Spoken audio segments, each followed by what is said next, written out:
karena titel itu juga aku berani ngajak teman-teman Jarber ini.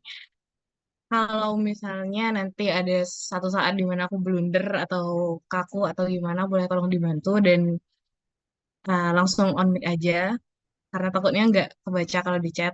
Terus em, apa ya lagi ya? Kalau ada pertanyaan boleh langsung ditanyain aja. Masih kita santai aja karena insya Allah ini bakal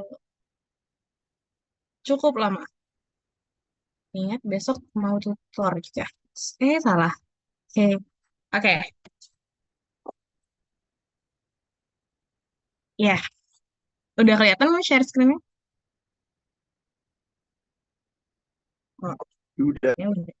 Udah. Oke, thank you, Jovan. Oke, jadi aku ada buat tulisan ini. Congrats, you've unlocked the ultimate search source of your problems, SPSS problems. Karena jujur, setelah kita udah 2 kali MR dan aku nggak pernah lihat tabel ini dari pengajar-pengajar kita. Tapi ada tabel yang warna putih. Sebenarnya itu sama aja. Cuma menurutku yang tabel warna putih itu agak lebih sulit dibaca gitu. Mungkin teman-teman ada yang udah pernah melihat tabel ini karena ini pernah aku share juga di ya acara Cimsa pokoknya. Oke, langsung mulai aja. Untuk tahu apa yang mau kita lakukan di SPSS, kita harus tahu uji hipotesis. Nah, di sini aku bakal jelasin kayak ya ngejelasin eh, saat kapan syarat suatu uji hipotesis itu digunakan. Langsung mulai aja ya. Pertama kita harus tahu jenis data yang kita punya. Ada jenis data yang numerik, ada yang kategori, ordinal, atau biasa disebut non-parametrik. Ini ada yang kategorik atau nominal. Nah, numerik ini dia itu datanya berupa angka. Jadi dia nggak ada batasan tertentu gitu. Kayak kamu mau 1.000 sejuta pun nggak ada batasan. Dan dan dia ini biasanya didapat dari perhitungan gitu kan. Temen-temen kalau aku lemot tolong dibilang aja ya. Untuk yang ordinal ini biasanya apa kalau aku bilangnya itu adalah data yang numerik tapi dijadikan kelompok gitu. Misalnya misalnya itu IPK 1 sampai 4 kan kan dia tuh angka kan 1 sampai 4. Nah, tapi dia dibagi-bagi 1 sampai 2 kecil misalnya 2 sampai 3 cukup, 3 sampai 4 tinggi misalnya gitu. Atau nilai kuesioner 1 sampai 10 gitu. Seharusnya kan 1 sampai 10 itu kan numerik. Terus kita bagi misalnya 1 sampai 3 kecil, 4 sampai 6 cukup atau sedang, di atas 7 baru besar. Nah, aku sebut data-data numerik yang dikelompokkan itu ordinal. Terus terakhir ada data kategorik atau nominal. Nah, data ini dia itu berupa pernyataan istilahnya. Kenapa pernyataan? Karena nanti di SPSS dia kan harus diubah jadi angka kan, 0 sama 1 atau 1,2 sama 1 sama 2. Nah, kategorik ini yang jumlahnya paling dikit. Biasanya berupa ya atau tidak, jenis kelamin, terus golongan darah, warna rambut, atau apa rajin berolahraga, tidak berolahraga gitu-gitu. Kalau untuk numerik tadi contohnya itu adalah jumlah HB gitu ya, seperti yang sudah kita tahu, tinggi badan, berat badan. Itu yang pertama sebelah kiri itu jenis data.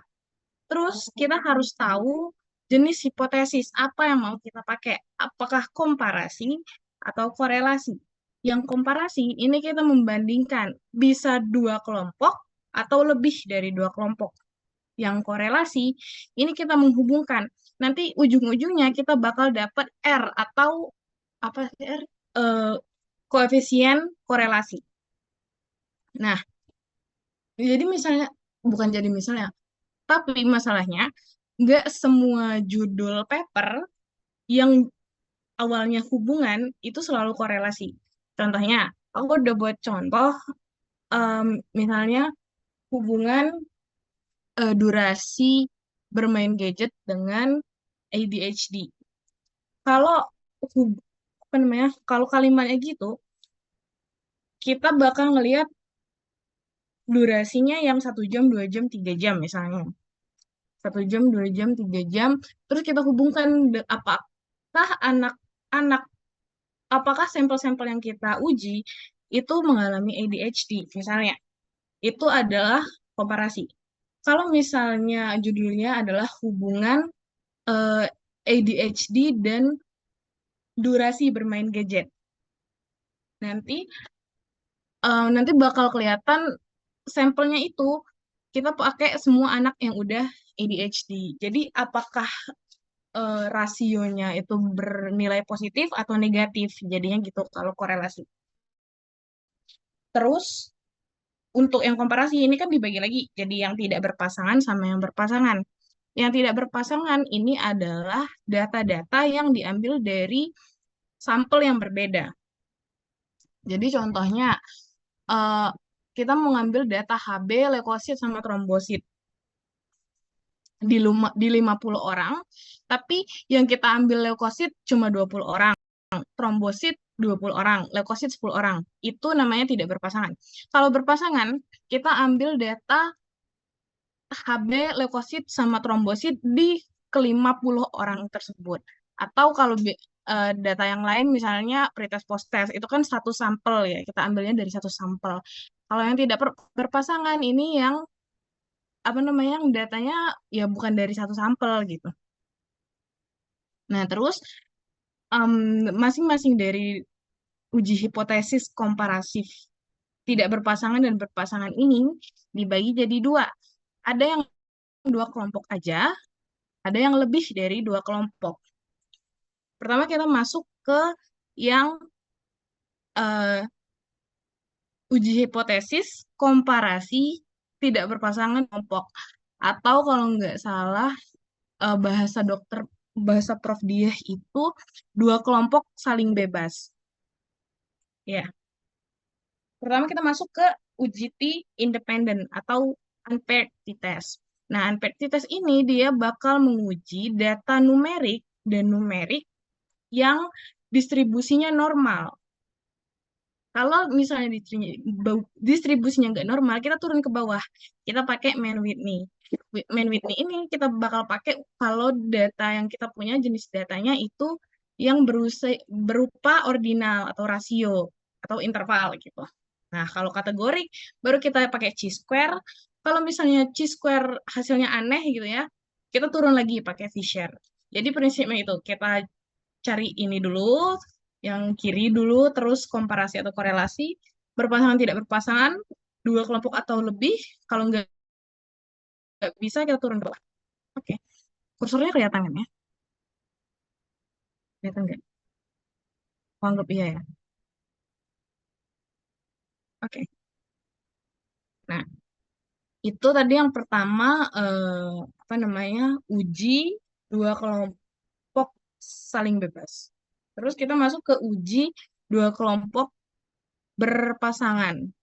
Ya, yang ini itu kita bakal pakai parity test untuk dua kelompok dan datanya numerik dan datanya udah terdistribusi normal. Kalau nggak bisa kita turun lagi ke bawah pakai Wilcoxon. Kalau nggak bisa atau datanya berupa data kategori kita turun lagi pakainya McNemar. Korelasi ini sama Dokter Dian. Ini pokoknya kalau Pearson itu datanya numerik, terus kalau nggak bisa kita turun pakai eksperimen. Dan ini yang pertanyaan yang Dokter Dian bilang waktu itu, kalian ada nggak yang mau nanya, apakah bisa mengukur korelasi antara data kategorik dan data kategorik? Jawabannya bisa.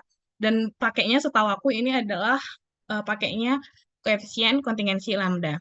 Sebentar, aku mau iseng nanya, misalnya misalnya pertumbuhan kacang hijau bulan 1, bulan 2, bulan 3. Itu eh, pertumbuhan kacang hijau terhadap antiseptik deh, misalnya antiseptik A. Diukurnya bulan 1, bulan 2, bulan 3. Itu menurut teman-teman pakainya uji hipotesis yang mana? Boleh langsung unmute atau kalau chat kayaknya kebuka deh nih. Ada yang mau jawab? antiseptik A terhadap pertumbuhan kacang hijau diukur pada bulan 1, bulan 2, bulan 3. Kok antiseptik sih? Pestisida.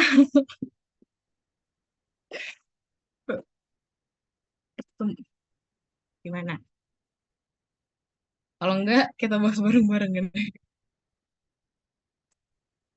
Satu, dua, tiga.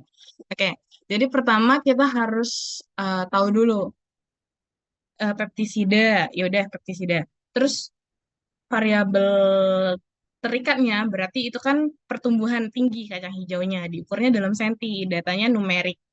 Nah, diukurnya kan bulan 1, bulan 2, bulan 3. Berarti dia 3 kelompok atau lebih dari 2 kelompok dan dia berpasangan. Jadi nanti ngujinya kita bakal pakai repeated ANOVA gitu. Ada yang mau ditanyain? Atau aku kurang jelas atau gimana? Kalau nggak ada yang mau ditanyain, aku lanjut dulu ini. Biasanya kursornya kelihatan kan ya, sebentar ya. Tahu berpasangan atau tidak itu dari mana? Oke, kalau dia tidak berpasangan, dia diambil dari sampel yang berbeda. Oke. Tidak berpasangan itu diambil dari sampel yang berbeda. Contohnya apa ya? Sebentar, aku mau cari contoh deh. Contohnya tidak berpasangan itu, gimana? Apa lagi ya? Mis, selain KB tadi, misalnya hubungan hubungan tingkat pendidikan dan ASI tadi. Nah, tingkat enggak gini aja. Misalnya kita mau ngasih intervensi promosi kesehatan. Kita ngasih intervensi poster ke kelompok A dan kita ngasih intervensi seminar di kelompok B. Terus hasilnya dua-duanya itu kita bandingin. Data yang kita dapat itu kan dari berbeda kelompok ya, dari kelompok A dan B. Dan kelompok ini tidak saling terikat gitu loh, tidak saling terikat, makanya mereka dibilangnya tidak berpasangan. Kalau berpasangan, di kelompok A dan B, dua-duanya kita kasih intervensi, poster dan seminar gitu. Hasilnya baru kita bisa bandingkan. Dan hasilnya terikat kan, pretest, post-test gitu. Ada yang mau ditanyain? Sorry. Bedanya numerik sama kategori. Ya, sebentar. Bedanya numerik. Kalau numerik itu datanya angka, berupa angka. Kalau kategorik itu datanya, gimana ya ngomongnya? Datanya itu kelompok. Datanya berupa kelompok. Jadi misalnya kalau IPK 1 sampai 4 tadi, itu angka. Tapi kalau misalnya kategori, itu apakah IPK-nya tinggi atau rendah? Tuh, sebentar. Kamu mau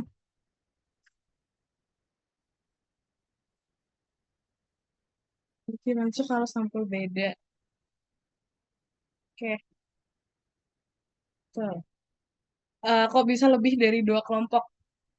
Kalau sebentar aku lupa tadi contohnya apa yang 2 kelompok tadi ya? Yang 2 kelompok. Oh, kalau yang 2 kelompok ini kita cuma ngebandingin aja gitu loh. Bukan ngebandingin. 2 kelompok yang kita bandingkan. Kalau kelompok itu kita membandingin A sama B. Kalau lebih dari 2 kelompok, berarti ada C, ada D, atau ada Z sampai Z gitu. Nah, ada koreksi tadi teman-teman yang ada koreksi yang ini ya tadi proses gini aja. Sebentar, aku masih bingung yang A sampai B. Ya, nanti aku cari lagi deh. Sebentar masih ada pertanyaan lain. Yang kacang polong 1, 2, 3 kenapa bisa pakai ANOVA? Oke, bedanya kategori. Sebentar ya, satu-satu guys. Yang kacang polong sama pestisida tadi begini ya. Kita nyari eh, perbandingan kacang polong kacang polong dengan pestisida A dan B misalnya ya. di bulan satu 2 3. Pertama, ini kursornya kelihatan nggak guys? Ini aku gerak-gerakin kelihatan nggak? Tolong dong, nanti aku ngomong-ngomong Kelihatan kelihatan. banget. Oke, mantap. Thank you. Oke, kita balik lagi. Eh, kita misalnya ngukur peptisida A dan B. Oke, ada dua peptisida nih. Ada dua peptisida. Terus kacang hijau ya aku bilang. Kacang hijaunya tadi kita lihat pertumbuhannya di bulan satu 2 sama 3. Nah, em, itu bulan satu 2 3 itu ada dua kelompok atau lebih dari dua kelompok. Ayo jawab. P, jawab. Bulan satu, bulan 2, bulan 3. Itu ada tiga kelompok. Ya, betul. Lebih dari dua. Gitu. Nah, berarti kita carinya ini atau ini. Tidak yang di sini atau di sini. Tuh. Dan kita carinya itu kan tinggi kan? Tinggi. Berarti datanya itu numerik. Oke?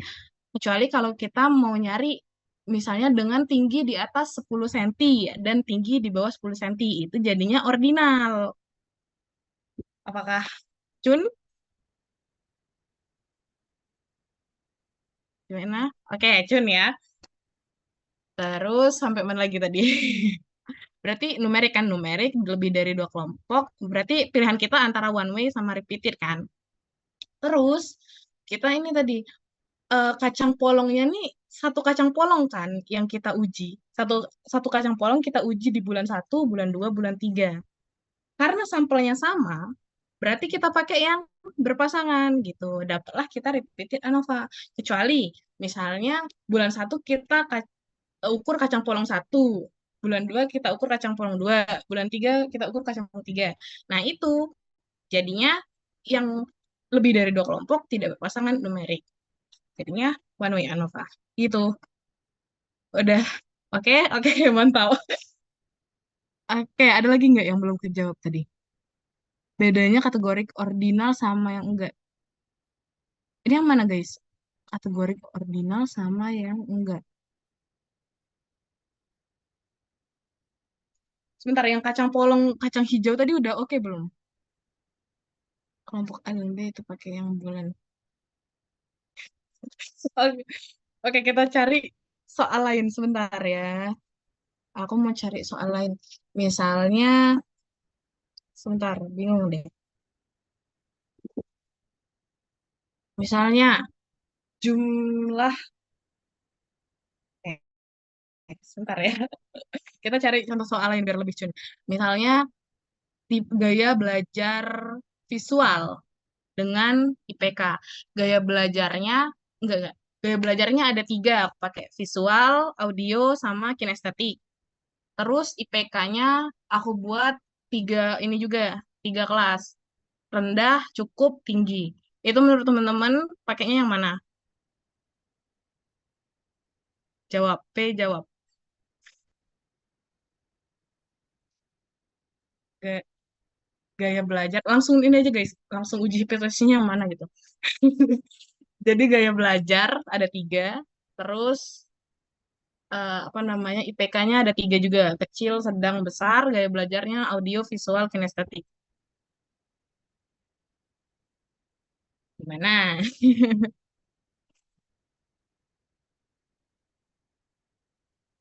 Ada yang mau jawab? Kruskal Wallis sama mana Kruskal Wallis?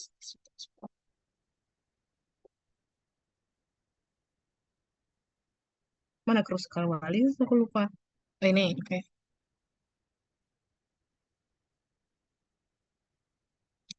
Betul, betul. Oke. Ada yang bilang Kruskal Wallis. Sebenarnya aku setuju. Karena pertama, gaya belajar kan ada tiga ini kan. Ada tiga kelas gitu. Eh, dan dia lebih, dua-duanya kan lebih dari dua kelompok. Dan dia datanya ordinal, betul teman-teman. Gitu. Kalau nggak bisa Kruskal Wallis, baru kita turun pakai chi-square. Sure. So, Kalau misalnya gaya belajar enggak, enggak guys. Karena tadi kan 3 kali 3, berarti dianya square, chi-square. Kecuali kalau misalnya gaya belajar yang 3 tadi sama apa namanya IPK, tapi IPK-nya angka, baru pakai Kruskal Wallis. Kalau misalnya IPK-nya dibagi jadi kelompok, dianya jadi chi-square. Karena dia datanya kategorik sama kategorik kan, kelompok sama kelompok. Maaf ya, ada ralat. Sebentar. Ini boleh dipikirin dulu selagi aku menjawab pertanyaan yang bedanya kategorik ordinal sama yang di bawahnya. Oke, jadi kalau kategorik ordinal, kalau aku sih sebenarnya kategorik ordinal ini kan ada dua kan, yang diuji variabel bebas sama variabel terikat. Kalau salah satunya itu numerik, pakainya yang ordinal. Nah, kalau dua-duanya kategorik, pakainya yang kategorik. Pedoman. Makanya yang tadi berhubungan dengan ini kita juga, dengan contoh yang tadi, gaya belajar dengan IPK. Kalau IPK-nya dibagi jadi kelompok juga, pakainya chi-square. Kalau IPK-nya tetap angka, kita pakainya Kruskal-Wallis. Gitu. Ada yang mau ditanyain lagi? Atau maaf ya kalau kurang jelas.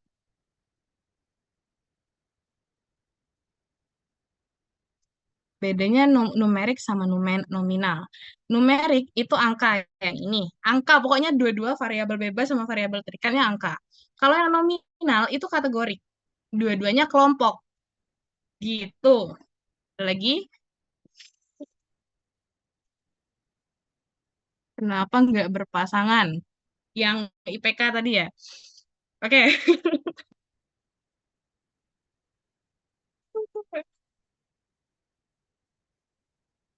Oh, sebentar ya, aku pikirin dulu. Kenapa nggak berpasangan? Bener juga ini. Neymar.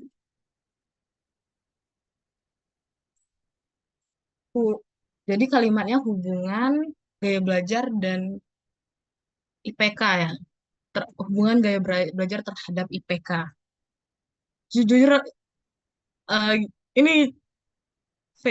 Hubungan gaya belajar ada 3 terhadap IPK. Kan tadi kan aku bilangnya chi-square, tapi bener kata anonim katanya kenapa dia nggak berpasangan, padahal kan dia berpasangan gitu. Menurut kamu yang mana, Cak? P. N. nggak bisa berpasangan itu karena bukan pre-post kan hitungannya. Ya, Terus gaya belajar juga nggak bisa dibandingin sama IPK, itu nggak bisa jadi hubungan, itu bisa cuma jadi deskriptif aja. Berarti um, cos step chi square doang misalnya. ya, your setuju. Makasih, Marcel. Gimana? Gimana yang nanya? Udah aman belum? Pokoknya intinya, eh kan tadi kan kategori datanya kan kelompok sama kelompok kan, kelompok sama kelompok. Berarti pikiran kita antara ini dong, chi square sama McNemar. Anggapnya. Oke, kalau berpasangan itu kan dari satu sampel yang sama dan dia ini sebenarnya lebih ke terikat pada sebelum dan setelah. Kalau yang berpasangan ini sebenarnya. Kalau yang tidak berpasangan ini intinya gimana ya? Tidak berpasangan kita nggak ngambil. Cel bisa diulangin nggak yang tadi? Ada yang nanya lagi. Jadi kalau izin masuk ya Nandi, kalau berpasangan itu biasanya tuh terkait dengan dia tuh ngambil beda waktu. Misal ngambil di waktu A, habis itu nanti ngambil lagi di waktu B. Kayak misalnya Tuh. pre-post. Misalnya pre-post kan berarti kan ngambil sebelum sama sesudah gitu kan. Nah kalau misalnya tidak berpasangan itu, biasanya itu dia yang jadinya cuma take one time. Misalnya kayak IPK, Ya, kemudian tadi gaya belajar ya, terus kayak misalnya HB juga bisa gitu, atau buat badan gitu. Jadi dia yang, tapi kalau buat badannya ada dua, misalnya buat badan bulan pertama dan buat badan bulan ketiga gitu misalnya. Nah itu bisa jadi berpasangan, asal dia betul. sampelnya sama atau dari orang yang sama. Tapi kalau misalnya dia itu cuma satu kali ngambil ya, berarti tidak berpasangan. Gitu gampangnya. Oke, bagaimana? Ini suaraku kayak lagi marah. Oke, terus ada yang nanya lagi, masih belum paham kenapa chi-square bukan kruskal. Jadi intinya kalau kruskal ini kan ordinal, data ordinal. Data ordinal itu yang kita ukur kan ada dua nih, variabel bebas sama variabel terikat. Kalau ordinal itu salah satunya itu data numerik, data angka gitu. Sedangkan kalau yang kategorik ini dua-duanya adalah kelompok, data kelompok. Gimana? Dua-duanya apakah udah aman? Apakah kita bisa lanjut? Oke. Maksud data kelompok. Data kelompok itu maksudnya gimana ya? Yang bukan angka. Ya dan tidak. Terus warna rambut. Terus apa lagi tadi? Tinggi badan, tapi tinggi badannya tinggi sama pendek. Gitu. Ada yang mau gimana? Bagaimana? Y? Gimana Y?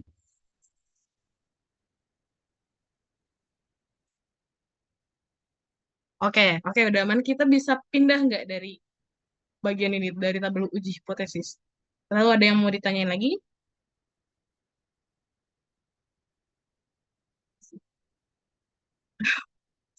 Lanjut tapi wait. Oke. Satu, dua. Kapan bedanya Chi-square sama Fisher sama Kolmogorov? Pertama, Kolmogorov itu lebih sering lebih sering dipakai untuk uji normalitas. Tuh. Kalau Chi-square sama Fisher bedanya adalah waktu jumlah sampel itu kurang dari 20. Jadi misalnya Chi-square ada kok di PPT dokter Prof dia. Seingatku syarat uji Fisher itu adalah kalau datanya kurang dari 20. N N kurang dari 20 mana ya? Sebentar ya. Kita cari dulu.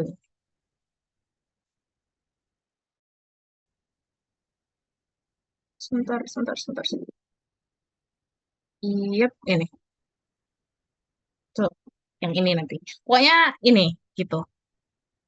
Atau teman-teman bisa cari aja syarat uji Fisher atau syarat uji chi-square. Seingatku kalau data kurang dari 20 itu kita baru bisa pakai Fisher. Bagaimana? Mau di skip?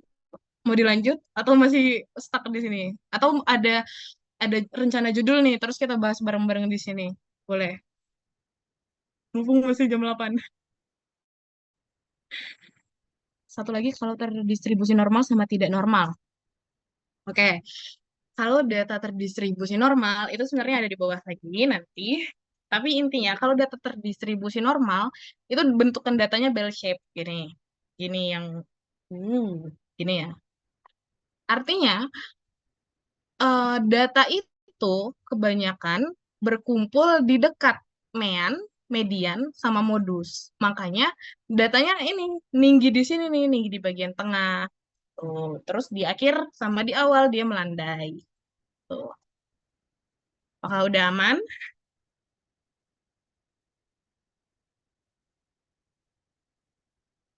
Satu. Kalau tidak normal, dia nanti ada namanya outlier. Outlier itu misal efek obat terhadap penurunan suhu.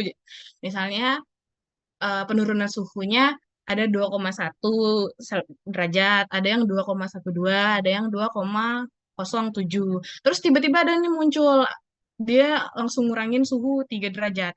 Nah, itu ada outlier gitu loh. Ada data yang kan nanti kan gini misalnya yang lain tuh gini, terus tiba-tiba ada data yang muncul di sini satu enggak kelihatan ya. Di sini muncul seharusnya gini aja tadi, tapi ada muncul di sini. Nah, gimana ya? Distribusi datanya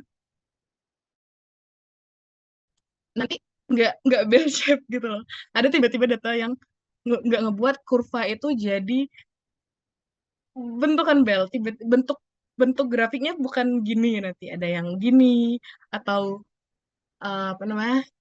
Ada yang miring di kanan, miring di kiri atau malah kebalik ke tengah gitu. Ada yang apa udah jelas belum? Maaf kalau kurang jelas. Terus mau ngelihat grafik itu dari mana untuk tahu distribusinya. Itu sebenarnya bisa kita lihat, bisa kita masukin waktu kita uji Kolmogorov. Uji Kolmogorov kan ada pilihan ininya ya nanti, ada pilihan charts. Terus aku biasanya pakai histogram. Nanti di histogram itu ada tulisan, eh, dia tuh dicentang kalau nggak salah, artinya itu apa ya, buat buat sebaran normal. Nanti ada kok di pilihan SPSS-nya, bentar ya. Saya cari aja di sini. Grafik data terdis. Oh, belum masuknya ini semua. Nah, bentuknya. Nah, gini. Selesai. Nih, dari sini kita bisa melihat. Ini yang harus, yang kalau terdistribusi normal, nanti bentuk-bentuk histogramnya dia mengikuti ini bagian si yang melengkung ini. Itu. Terus kalau ada outlier, nah contohnya yang nggak terdistribusi normal itu,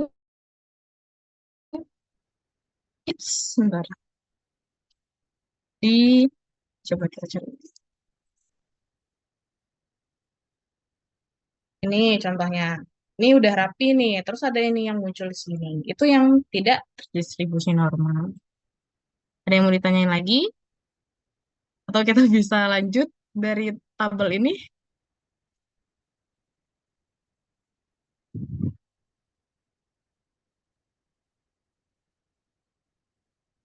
Ini gimana cara? Oke, lanjut dulu. Oke, kita lanjut dulu ya. Ini udah selesai. Kita mulai SPSS sekarang. Pertama, aku pengen kayak workshop aja sih. Jadi langsung dipasang SPSS-nya. Dan karena kita mau mulai dari awal, jadi udah disiapin, pokoknya udah install. Aku mulai dalam kondisi kita udah pasang SPSS ya. Pertama, enggak, sebentar, ini dulu. Jadi di SPSS itu sebenarnya kita cuma cuma ini loh, 1, 2, 3, 4, 5. Dan 5 ini belum praktikum. Jadi kita cuma ada 4 tugas di SPSS ini. Input nama dan coding, uji normalitas, ini ada 2, Kolmogorov sama yang descriptive study, statistik ini yang terakhir. Terus komparasi unpaired 2 kelompok, ini yang tadi si t-test independent, mean Whitney sama chi-square. Terus terakhir itu komparatif berpasangan 2 kelompok. Ini yang t-test dependent, Wilcoxon sama McNemar. Udah, itu aja cukup. Oke, pertama kita masuk ke pengolahan data. Jadi yang dilakukan di pengolahan data itu, kita langsung mulai di sini aja ya. Pertama kita buka variable view. Masih kelihatan kan ini aku? Variable. Share screen-nya.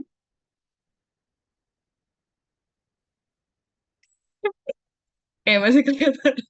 Oke, terus kita buat datanya ini sesuai dengan data yang udah dikasih. Sebentar ya. Kita buat nomor, umur, didik, kerja, anak. Kita buat nih, saya. Nomor ini bener-bener manual aja, umur, didik, apalagi tadi? Tolong dong, guys. Ada nomor, umur, didik, kerja kalau sebentar, sebentar, sebentar. Kita cari nomor, umur, didik,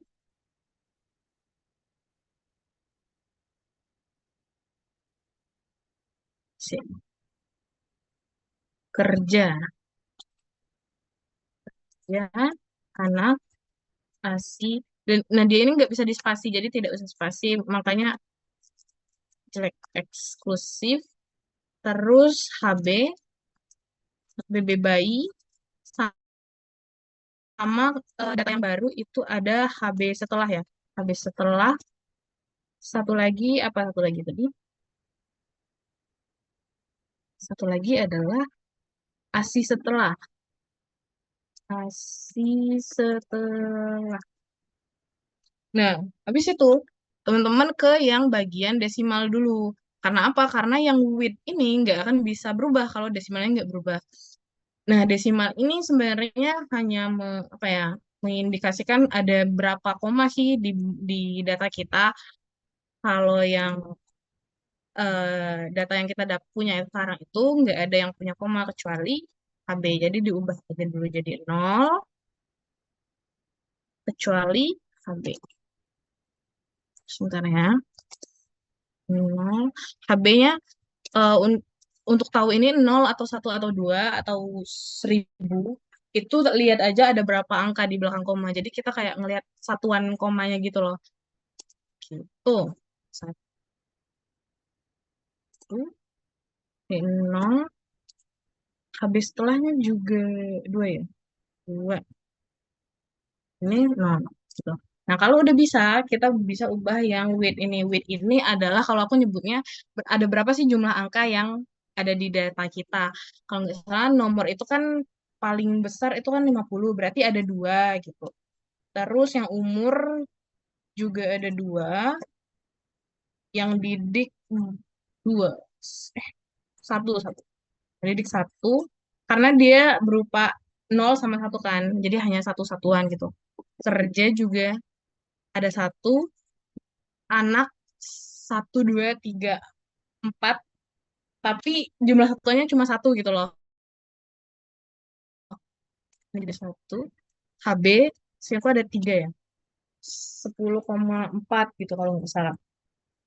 BB bayi ini ada 4 kan dia pakainya gram kan. Kalau nggak salah ada 2.400 gitu, 3.300. Nah, jadi kita kita hitung aja jumlah angkanya gitu loh, 3.333 ada 4 berarti. Tuh. Habis setelah ini ada 4 kasih satu. Udah.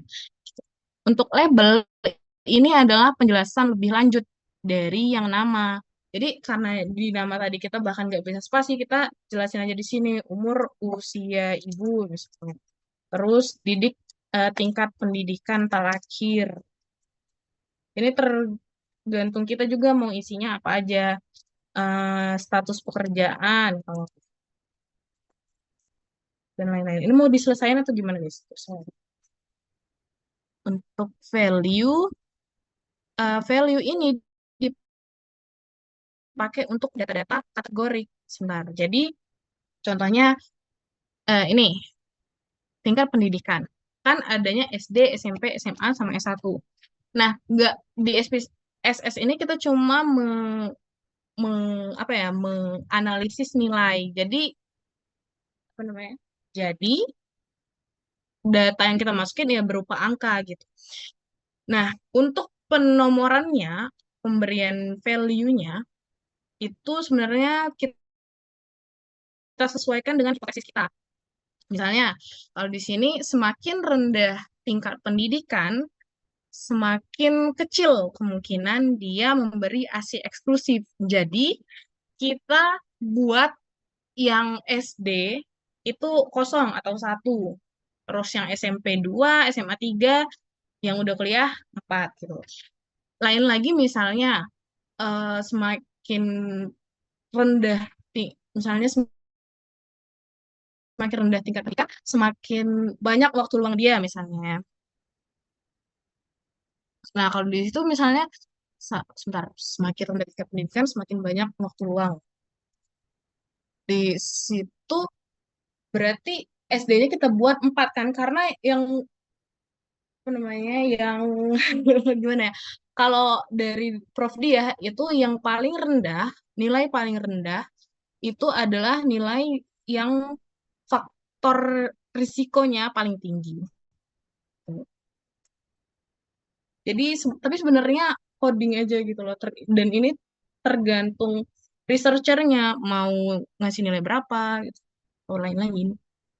Misalnya nol, labelnya SD kalau aku lupa deh. Pas oh, ini. Ya, betul ini.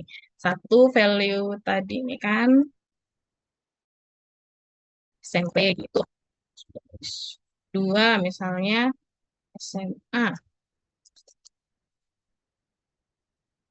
3, kuliah. Nah, lanjut, pencet. Udah, ini nanti dilanjutin aja. Terus yang measure ini, yang kalau umur, kita lihat lagi tadi. Dia scale. Didik itu nominal, kerja nominal, anak, anak berapa anak? Anak ordinal. Enggak, deng. Anak scale. Ntar bisa lupa. Ya, intinya gitu. Ada yang mau ditanya nggak terkait ini bagian sini?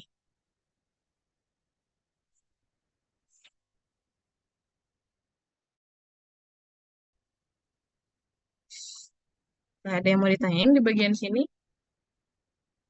Bentar ya. Nentuin measure. Measure ini adalah jenis data kita tadi. Jadi data-data yang kita ributin tadi,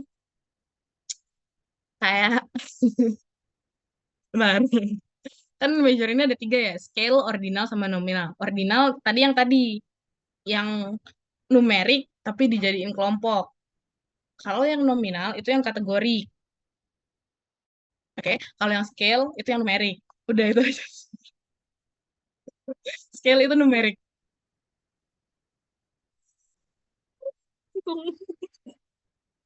Nentuin ordinal. Tadi kan nominal ordinal. Gitu. Cara nentuin width. Cara nentuin width itu kita cuma hitung berapa banyak angka yang ada gitu loh. Misalnya 10,12345 ya misalnya.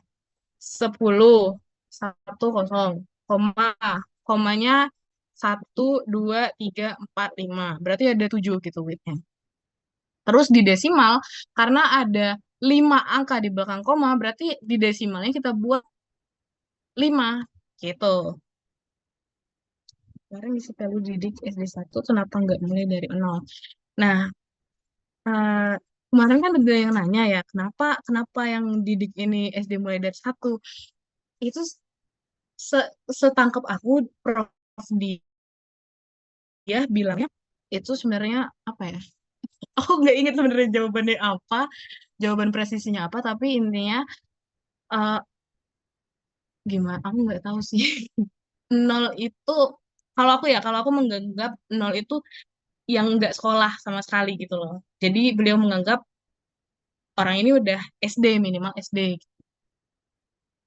Kalau aku tapi aku lupa jawaban Prof dia gimana kemarin.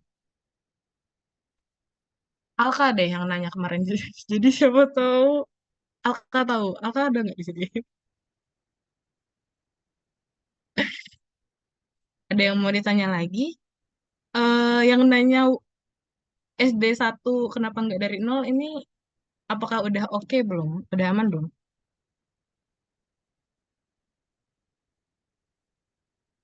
Oke, aman. Yang nanya with tadi udah aman belum?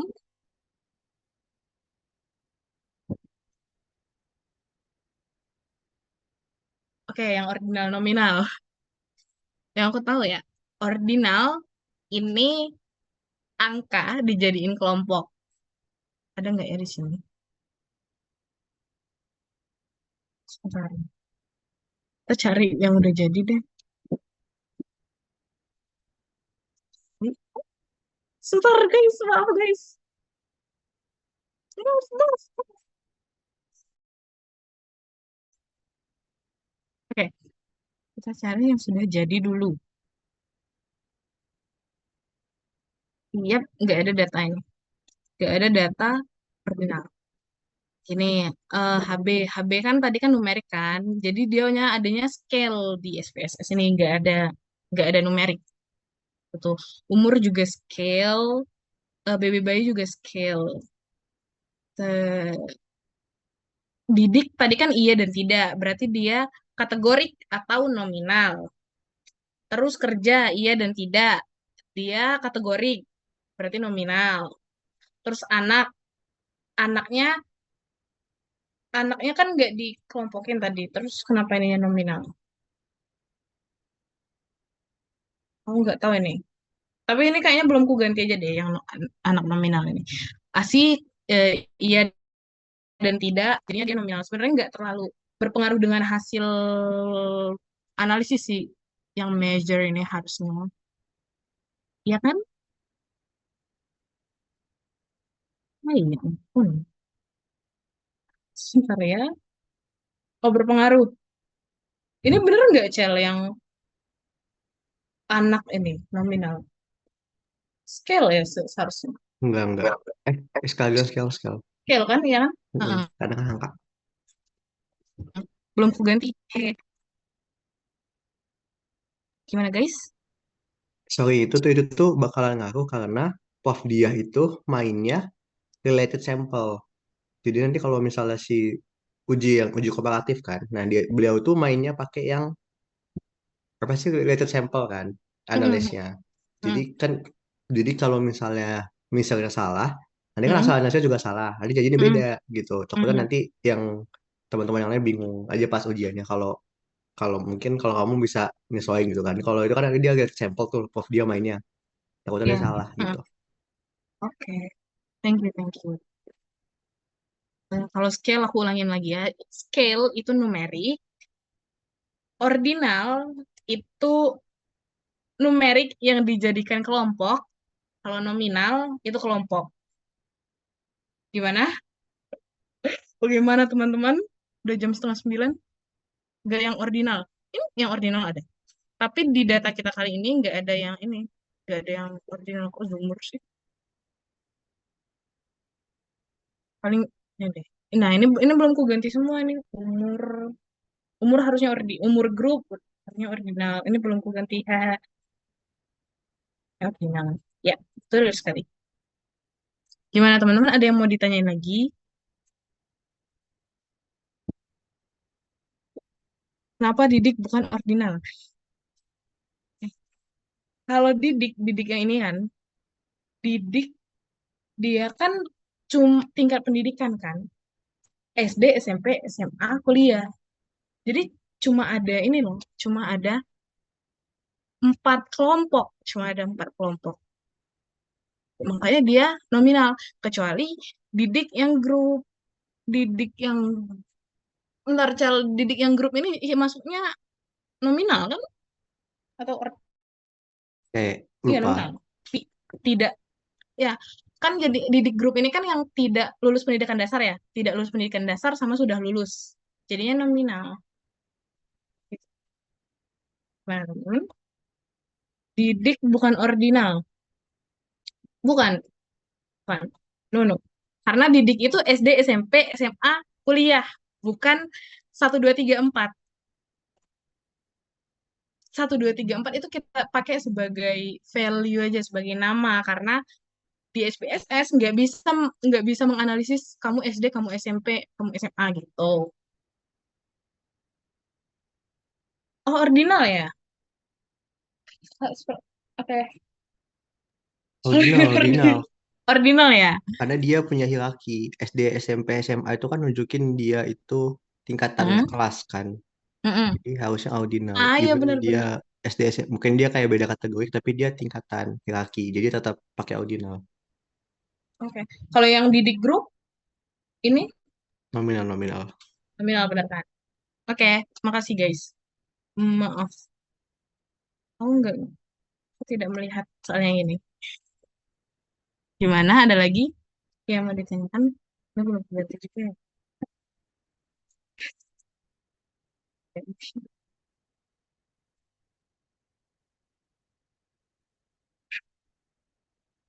Oke, masih ada pertanyaan lagi nggak teman-teman? 1, 2, 3. Oke, kita lanjut dulu ya. Kita lanjut ke bagian ini, data view. Kalau yang tadi udah selesai, kita lanjut ke bagian data view. Dari sini data-data yang teman-teman punya di apa, di Words ini sebenarnya tinggal copy paste aja. Cuma kayaknya aku menemukan beberapa kasus di mana ini nggak bisa ke copy gitu kalau nggak salah. Harusnya bisa sih. Coba lihat sini. Tapi kok nggak bisa? Nah, bisa. Ya, tinggal copy paste aja gitu.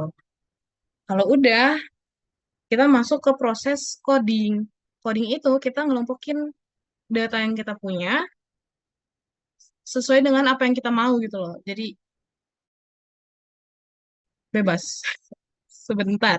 Nah, di sini pakai data yang baru aja deh. Udah ini aja gitu. Kalau coding pakainya transform terus record into different variable karena kita mau ngubah gitu. Kita mau ngubah sesuatu. Nah, di sini terserah kita mau masuk apa aja misalnya misalnya apa ya yang Prof ya kita ikutin yang Prof dia aja lah ya umur ibu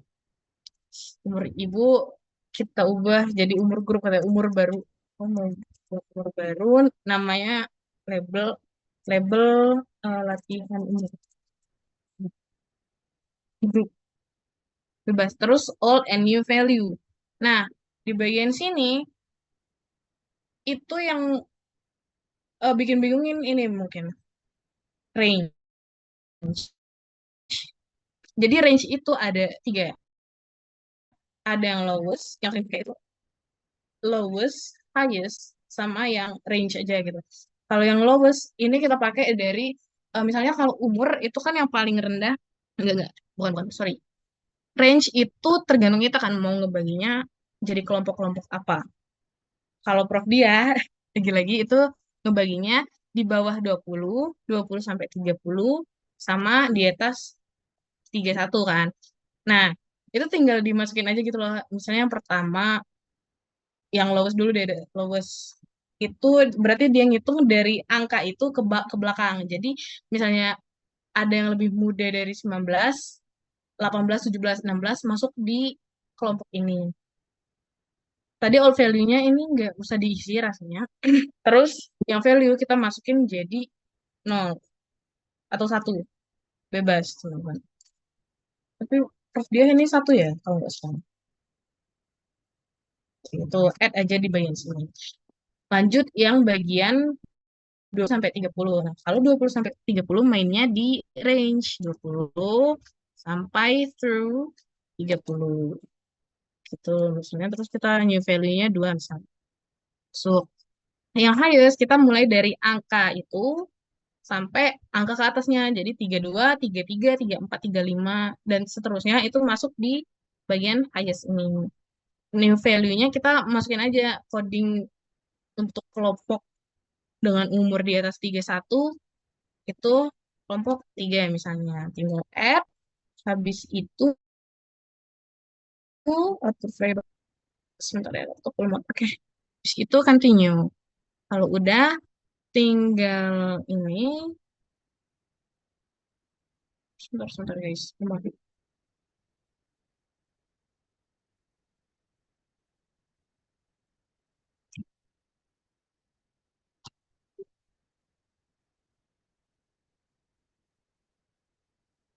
Oh, enggak, sebentar. Sebentar ya. Karena baru ini aku oh iya, C-nya juga lupa dipencet guys. Yang ini C yang untuk nama sama label tadi. Terus pencet OK. Start. Nanti munculnya di sebelah sini. Hmm. Yap, nah, di bagian sini. Gitu. Ini sesuaiin aja lagi komanya balik yang desimal sama with tadi. Yang ini guys. Sudah. Itu yang untuk coding. Ada yang mau ditanya lagi?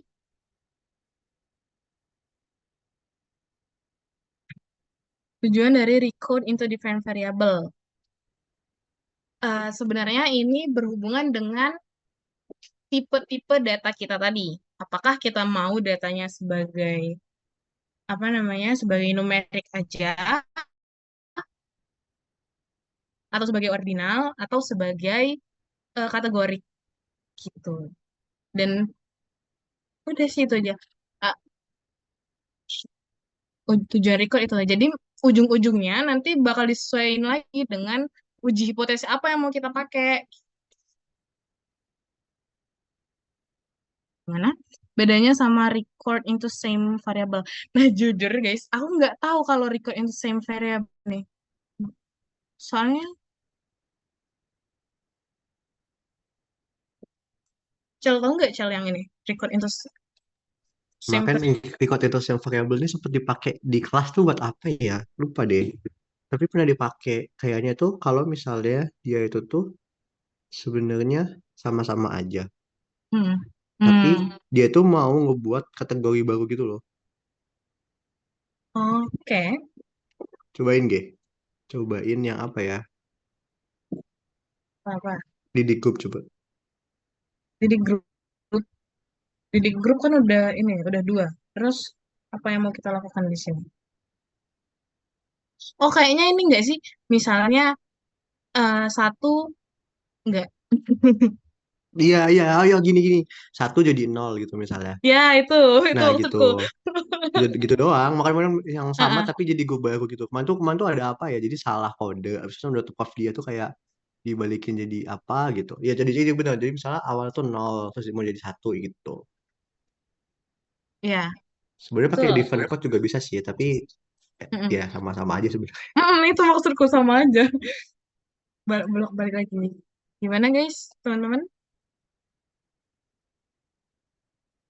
Record into same variable. Ada yang mau ditanyain lagi? Ini masih panjang perjalanan kita. Mau di ini keep dulu, lalu kita lanjut.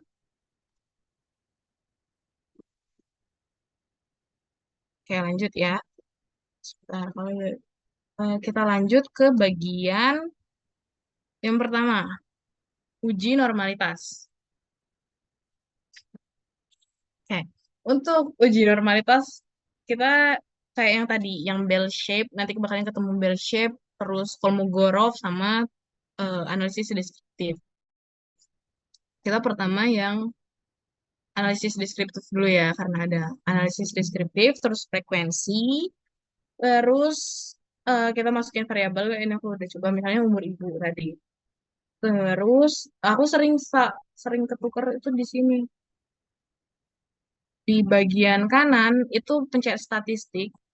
Kalau dokter ini biasanya ini central tendensinya dicentang semua, dispersionnya dicentang semua, sama skewness, skewness gitu. Terus continue, charts, ini charts, aku biasa pakai histogram nanti, nah show normal curve on histogram ini. Nanti dia yang bakal buat apa ya, pembimbing untuk data yang terdistribusi normal. Bentar, ada yang mau aku jelasin itu adalah tentang ini deskriptif.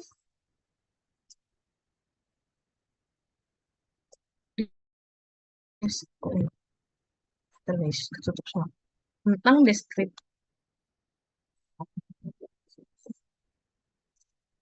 Nah ya, nah ini dia. Hahaha. Kalian akan, dan insya Allah tidak tertukar-tukar ya, semoga ya. Oke, ini adalah nilai p-value atau signifikansi. Jadi nilai p-value ini bakal kita mainin di uji normalitas, uji komparatif, sama uji korelatif kayak yang tadi. Nah, perbedaannya kalau kita uji normalitas, H0, H0 ada berarti datanya terdistribusi normal. H1 data tidak terdistribusi normal. Kalau uji komparatif, H0-nya tidak ada perbedaan signifikan.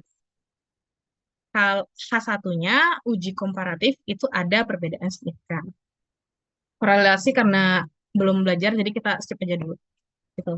Nah, ini kayak rumus the king-nya gitu loh. Aku dapat dari Jessica.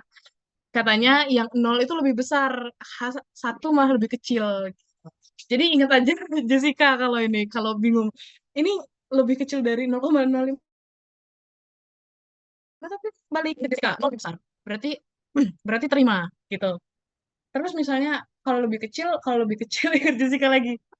Ingat Jessica, terus oh iya berarti balik ke H1. Bukan balik, pindah-pindah ke H1. Karena kita bakal menolak sama gitu. Berarti ini aku share. Hmm. Oke, oke. Sebentar. Nah, kita ke bagian yang ini dulu. Tadi kelewat, maaf. Di deskriptif statistik itu kita bakal menemukan distribusi frekuensi. Ini ini bahasa Google sih sebenarnya. Jadi intinya distribusi frekuensi ini yang kita lihat yang di sebaran sebaran grafik tadi. Proporsi ini adalah eh, gambaran frekuensi relatif dari kategori. Ini central tendency yang aku bilang yang dicentang semua tadi itu nanti ada mean, median sama modus. Terus ukuran variabilitas ini ada deviasi standar, yaitu sejauh mana data dalam dataset menyebar dari rata-rata. Tuh. Untuk range, dia ini adalah selisih antara nilai tertinggi dengan nilai terendah. Terakhir untuk variasi, dia mengukur seberapa jauh data tersebar dari rata-rata. Oke, ada yang mau ditanyain dulu terkait ini? Ini sebenarnya definisi aja. Statis. Kalau enggak, kita langsung aja ke ini running SPSS ini sekarang.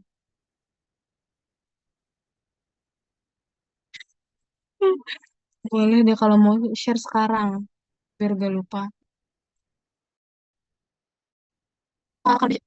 Mau di-share sekarang nggak ininya? Gdocs-nya. Tapi nanti malah gak fokus. Gimana teman-teman mau di-share sekarang?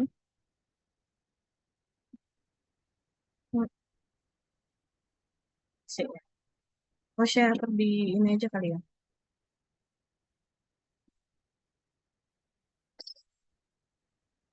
Oh, bentar, bentar, full mode.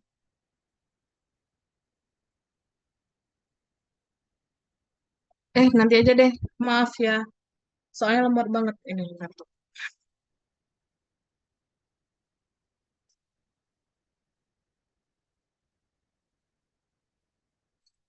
Oke, kita masuk ke ini dulu ya. Uji normalitas pertama yang deskriptif statistik.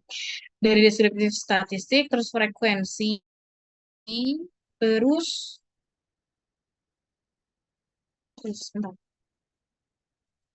sebentar, sebentar. Kayaknya aku ini cuma aja.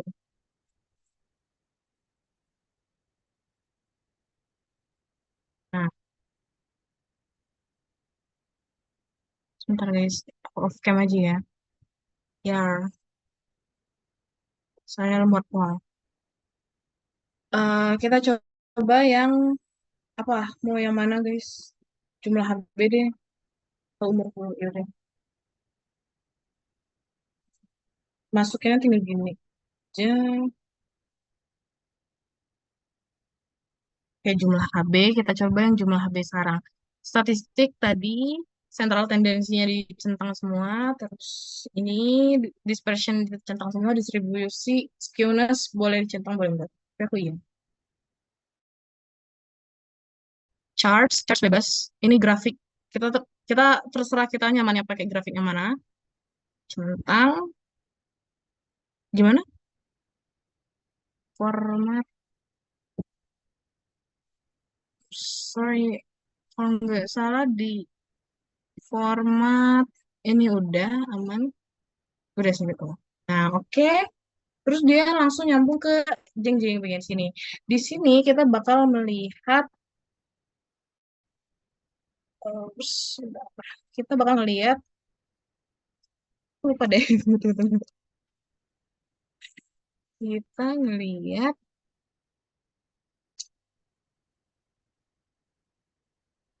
hmm, ini standar deviasi. Standar deviasi itu kan tadi kan makin besar standar deviasi itu makin apa ya, distribusinya makin lebar kan. Nah, standar deviasi yang kecil itu 0 sampai 1, sedangkan ini udah di atas 1. Jadi kayak dia cukup besar tapi nggak sebesar itu gitu loh.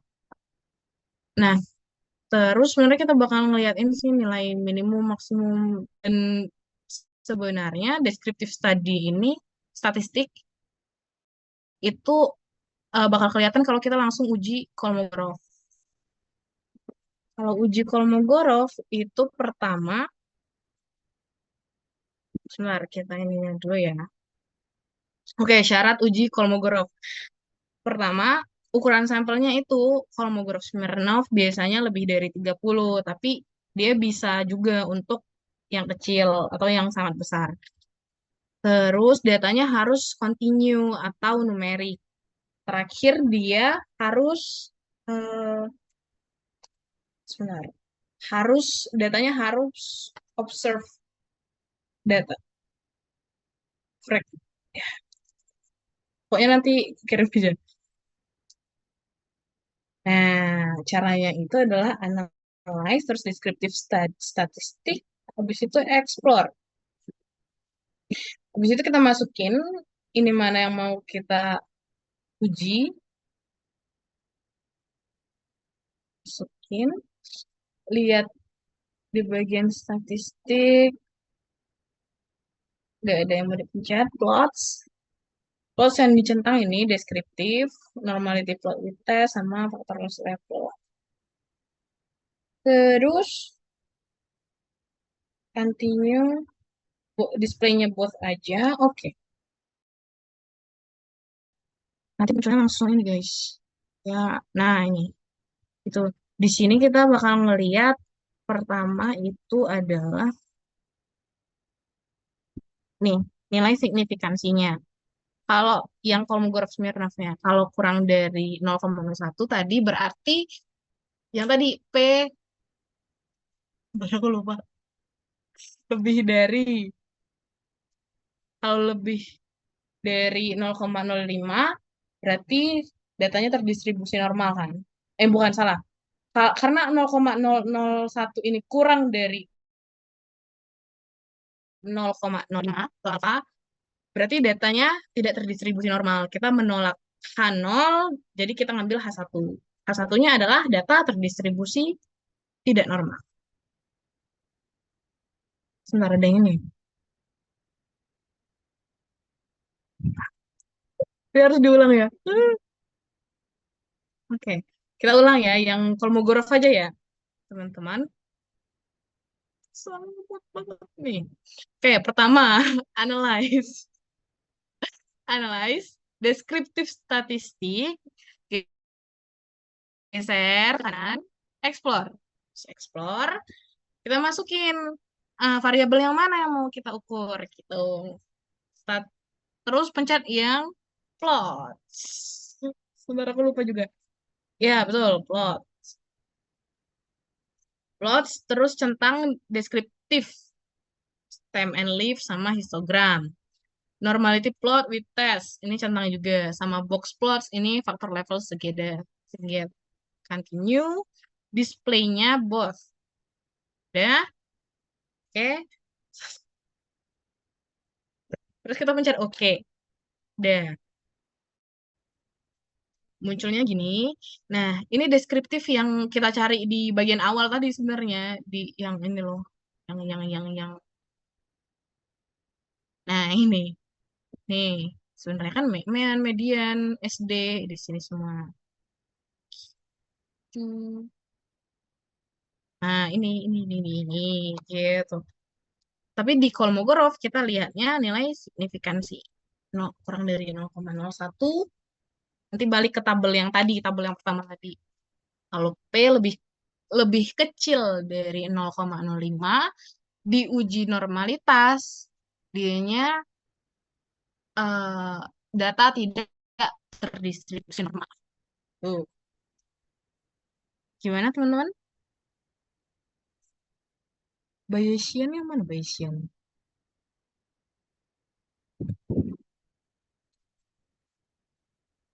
Ad- Ada yang mau ditanyain lagi? Atau gimana guys?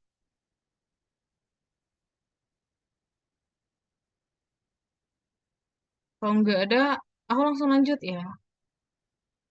Ada tuh. Data tidak terdistribusi normal bisa dinormalin. Bisa. Caranya pertama kita eliminasi data yang nggak normal. Kedua, apa ya? Aku lupa. Kalau nggak salah, data yang kosong, misalnya misalnya ada 50 data nih, ada dua data yang kosong. Kita cari rata-rata dari data tersebut, terus nilai yang kosong tadi kita masukin dengan rata-rata. Cuma itu sebenarnya kurang spesifik gitu. Terus ada cara yang lain lagi. Nah, cuma aku lupa masalahnya. Yang paling aku ingat, yang pertama tadi eliminasi. Yang kedua yang rata-rata, tapi kurang spesifik. Yang ketiga, aku nggak tahu. Kalau Marcel ada tambahan nggak? Kapan kita uji normalitas, kapan komparatif, kapan korelatif? Oke.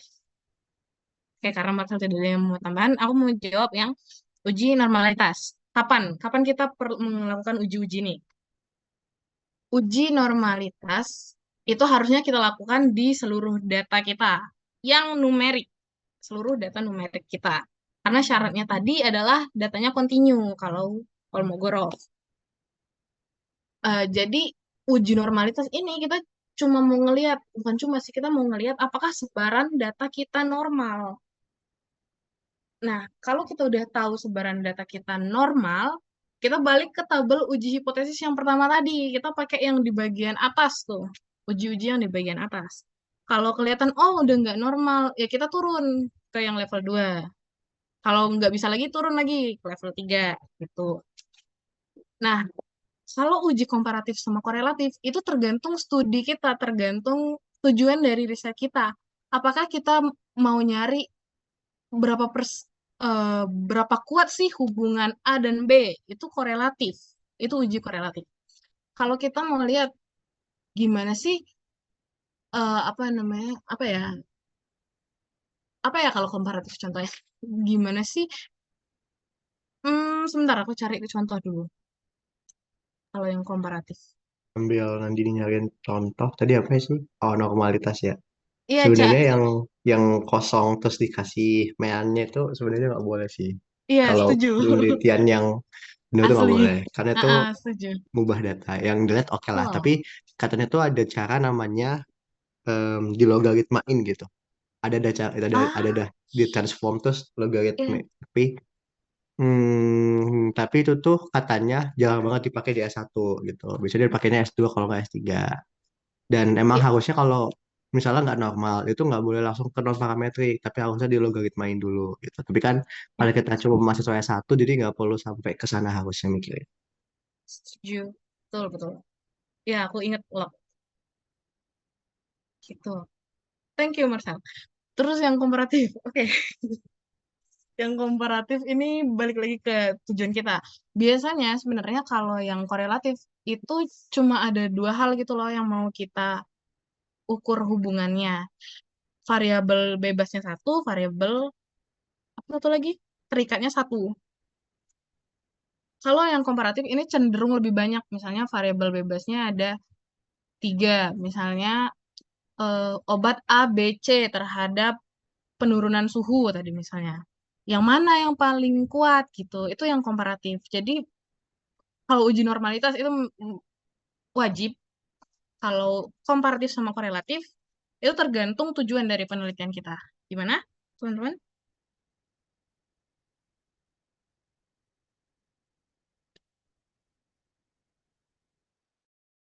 Satu, teman-teman yang bertanya bagaimana?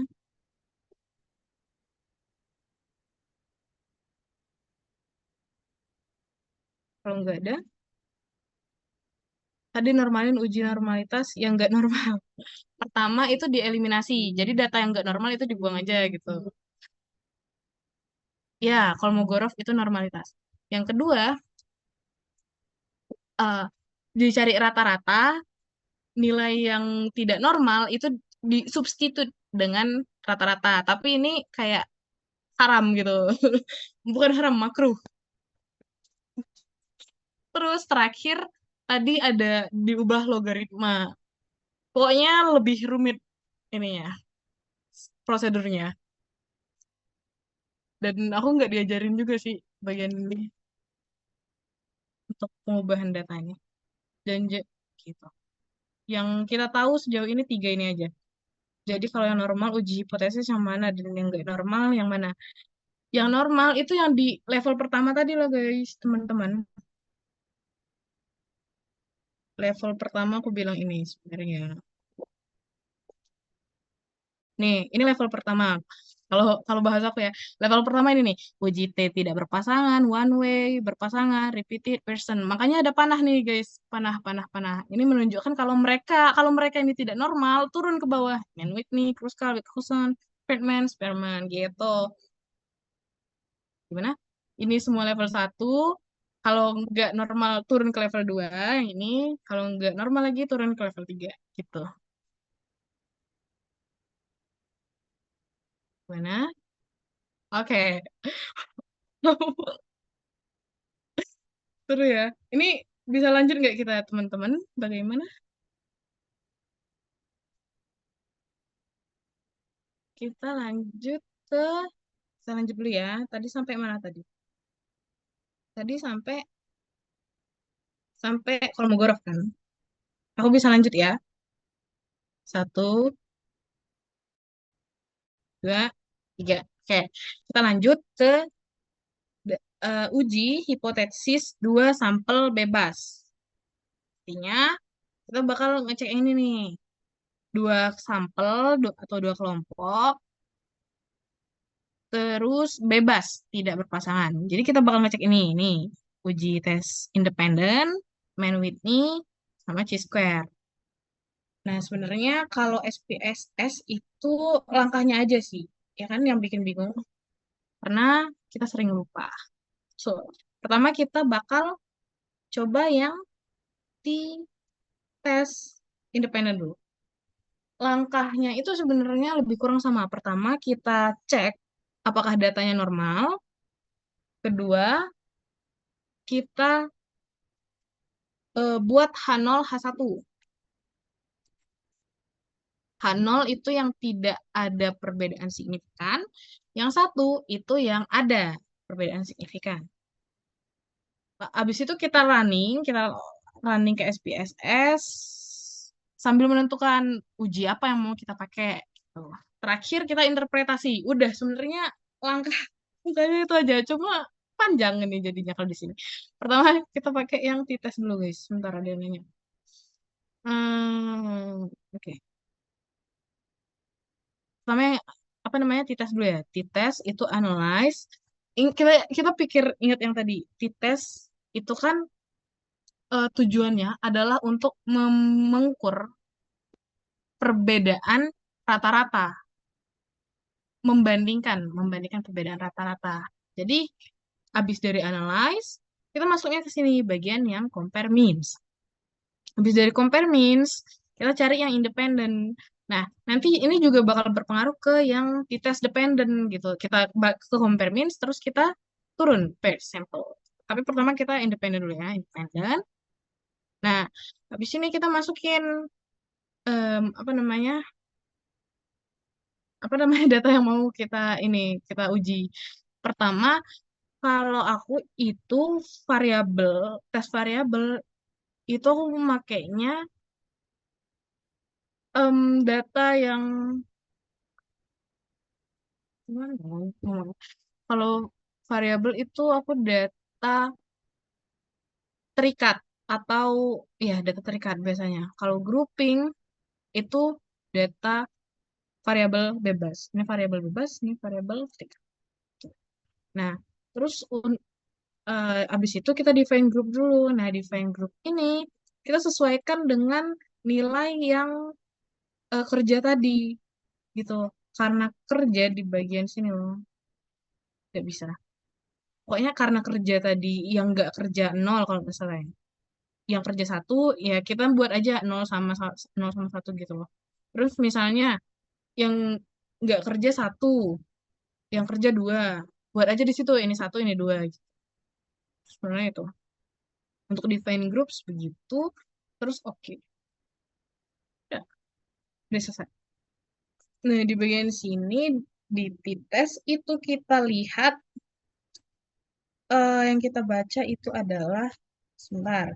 Pertama kita lihat N-nya. N-nya kalau sama, itu berarti datanya terdistribusi normal kan? Untuk yang ini. Tuh.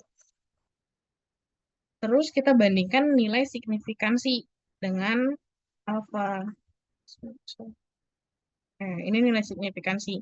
Nilai signifikansinya 0,985. Berarti lebih besar dari 0,005. 0,985 lebih besar dari 0,05. Berarti dia lebih besar 0. Berarti dia ngambil H0, berarti data tidak ada perbedaan yang signifikan. Itu kan? Terakhir yang bagian Cohen's, Hedges, sama Glass Delta. Ini cuma ada kalau t-test independen. Setelah yang aku lihat tadi, kalau Cohen itu dia untuk apa ya? Dia yang paling sering dipakai gitu loh. Nah, nilainya ini kecil 0,2, sedang 0,5, besar 0,8. Kalau Hedges biasanya dipakai kalau misalnya sampel kurang dari 20. Terus terakhir kalau yang Glass Delta ini dipakai eh, untuk kalau misalnya ukuran sampel lebih besar. Pokoknya yang lebih besar lagi Glass Delta lebih besar dari Hedges gitu. Atau ketika grup kelakuan dianggap, atau gelas delta ini juga dipakai waktu variasi grupnya berbeda. Tuh, tapi mostly sebenarnya lihat di bagian signifikansi aja. Gimana teman-teman? Ada yang mau ditanyain? Sebentar ya. Step-stepnya itu kalau dua kelompok uji T dulu. Kalau lebih dari dua, ANOVA buat uji data normal. Bisa dibilang iya. Kalau katanya kalau dua kelompok itu T dulu, terus kalau lebih dari dua itu ANOVA bisa dibilang iya, tapi it- nilainya itu disesuaikan lagi dengan data yang kita punya. Misalnya kita punya dua kelompok, tapi dua-duanya kategorik, ya berarti kita langsung pakai aja chi-square. Kecuali kalau salah satunya numerik, kita pakai dulu yang T. Kalau nggak bisa berarti baru main with me. Gitu, teman. Untuk yang t-test tadi ada yang mau ditanyain nggak? Satu lagi. eh ini kan kita kan nggak bakal ngebahas ini kan, yang hijau ini sama yang hijau yang ini kan. T-test independen sama dependen itu membandingkan rata-rata. Man Whitney sama Wilcoxon itu membandingkan ranking atau peringkat. Nah, kalau mereka berdua itu membandingkan kelompok satu dengan kelompok. Ya, lebih kurang gitu. Makanya warnanya sama-sama hijau. Betul sekali. Lebih enak bacanya ini. Ada yang mau ditanya lagi terkait tes?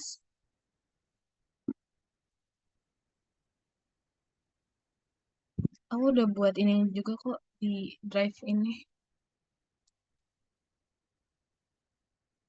Gimana teman-teman? Di tes runningnya apakah ada masalah? Ada yang sambil ngikutin nggak ya? Kalau tidak, aku nangis. Ya, script saling. Compare means, independent, terus masukin variabelnya, terus kita define group. Oh ya, define groupnya harus dipencet grouping variabel dulu. Define group, terus buat 01, 12, dan lain-lain, terus oke. Gitu. Ada yang mau ditanyain, dites, independen sama dependent test, dan kapan tahu pakai yang mana yang oke. Tapi kenapa harus dites dulu? Dites buat uji normalitas. Oke, aku jawab yang ini dulu. Kenapa harus dites dulu? Dites itu kan untuk data data numerik. Pokoknya ingat aja t-test data numerik. Gitu. Nah, t-test ini dipakai untuk data yang distribusinya normal. Jadi kita menganggap bahwa data ini normal gitu. Dan ya, normal. Kita menganggap data ini normal. Tapi misalnya kita udah uji Kolmogorov, kita udah lihat nih, oh ini nggak normal, ya udah langsung pindah aja, langsung main with me. Sebenarnya nggak apa gitu. Gitu. Terus ada yang nanya lagi, bedanya independen sama dependency test dan kapan tahu pakainya yang mana? Ini independen. Independen itu dipakai kalau data yang kita punya tidak berasal dari sampel yang sama. Kalau dependen, dia terikat nih, terikat berpasangan. Berarti dia berasal dari sampel yang sama. Tuh, itu aja. Sebentar ya, maaf ya.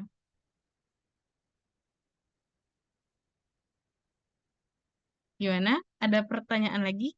Tapi jawabannya tadi udah oke belum, teman-teman? Ini,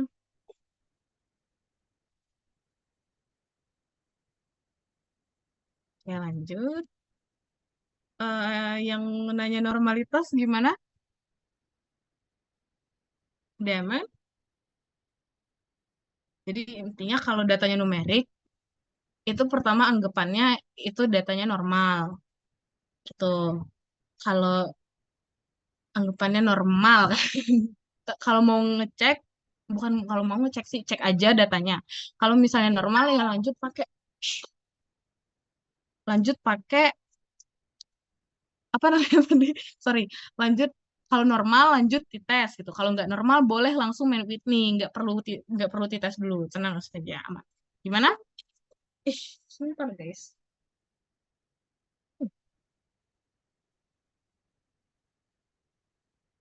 Oke, kalau Chisker Fisher, kalau Gorov nggak normal pindah ke main with me. Nggak. Kalau Square, sebentar ya, capek. Oke, kalau Square, Square kan kategori. Kalau Square nggak normal itu lanjut ke Fisher. Kalau Fisher nggak normal baru apa? Tabel B kali K. Ini nggak dijelasin sebenarnya.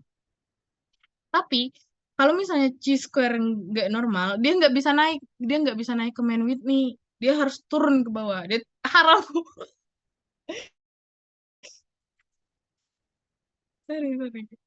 Bukan aku kategori aja. Kalau main Whitney salah satu enggak. Nah, Kolmogorov yang di sini itu Kolmogorov yang untuk uji hipotesis gitu loh. Sedangkan Kolmogorov yang kita pakai tadi adalah Kolmogorov untuk uji normalitas dan Kolmogorov yang tadi kan cuma satu variabel kan yang kita apa namanya yang kita cari itu. Jadi untuk Kolmogorov nih kayak di sini nih kayak apa namanya? Bukan, nggak bisa bilang gitu. Kolmogorov bisa dipakai untuk uji normalitas. Gitu.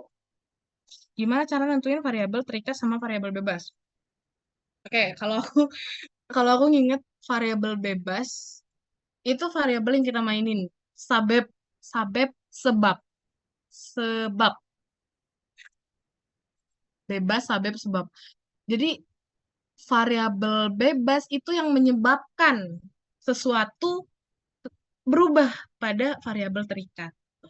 Kalau aku lebih senangnya bebas, sabab, sebab, dan yang kita mainin. Ingat salah satu aja kalau variabel. Kolmogorov sama Tites itu fungsinya sama atau gimana? Oke, Kolmogorov kalau di step ujian kita, Kolmogorov itu fungsinya untuk screening, misalnya screening apakah datanya normal atau enggak. Nah, kalau Tites itu dia langsung ngebandingin dua kelompok, apakah datanya datanya berbeda, bukan rata-rata, membandingkan dua kelompok rata-ratanya gimana nih, gitu. Teman-teman ini aku dikasih warning maksimal 9:30.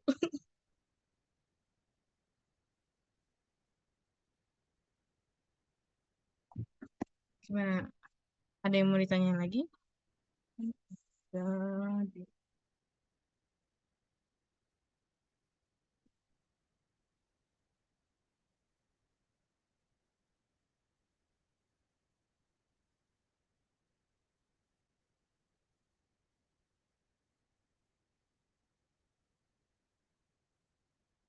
bagaimana teman-teman?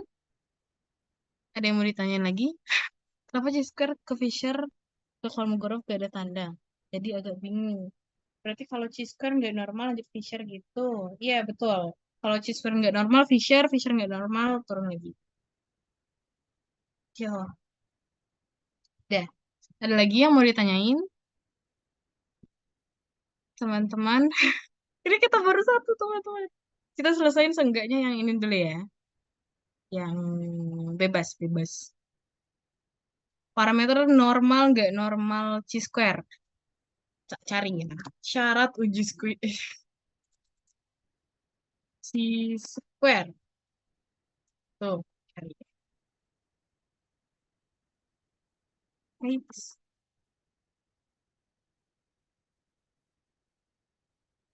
Udah nggak di sini? Angka uji.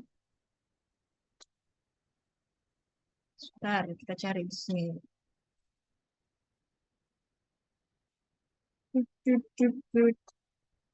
Oh, tapi seingatku chi-square itu berhubungan dengan jumlah ininya deh.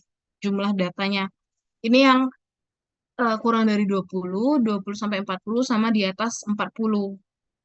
Seingatku ya. Seingatku yang kurang dari 20 itu dengan apa sih? Bla bla bla kurang dari 5. Nah, kalau dia nggak normal dia baru lanjut Fisher. Ini gitu. Ada. Sebentar. Nah, ini dia. Yeay, ketemu. Haha. Nih, kalau jumlah data 20 sampai 40 dengan apa sih yang persen ini? Persen ini adalah ini yang di bawah sini guys, maaf ya. Pokoknya lebih dari kayak enggak, kita harus cari tahu dulu ya. And with me chi square. Nih. Ini. Expected count. Ya, gitu. Kalau jumlah data 20 sampai 40 dengan persenan yang di sini aku lupa namanya ini apa. Lebih dari 20 kita lanjut ke uji Fisher gitu. Nah, kalau kurang dari 20 cek expected value. Expected value ini ada di mana ya? Ini bukan expected count. Gitu. Terus kita pakai koreksi kontinuitas. Nih, ya, nih. Sementara aku lupa cel expected value yang ini bukan. Mana ya? Ya, ya, ini adalah Lubang syarat apa? expected value di chi-square. Expected value. Iya, di bagian mana? Kayaknya itu nggak penting-penting amat deh. Hehehe. Apa? Kayaknya nggak penting-penting amat. Iya sih, setuju. Tapi nanti aku cari lagi ya yang expected value. Seingatku yang di dulu yang waktu barengan tuh ada, tapi ini tuh aku nyari sendiri lagi nih catatan ini. Jadi beda. Oke. Tuh. Mana? Kita lanjut dulu ya guys. Kita lanjut ke Man Whitney. Kalau Man Whitney itu kan dia non parametrik tuh. Bentar. Fungsinya adalah membandingkan dua grup ranking, membandingkan ranking dari dua grup.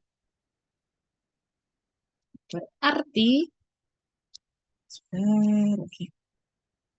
Dan berarti kita analyze, terus kita masuk ke non-parametrik. Non-parametrik, dan dia bebas kan, independen.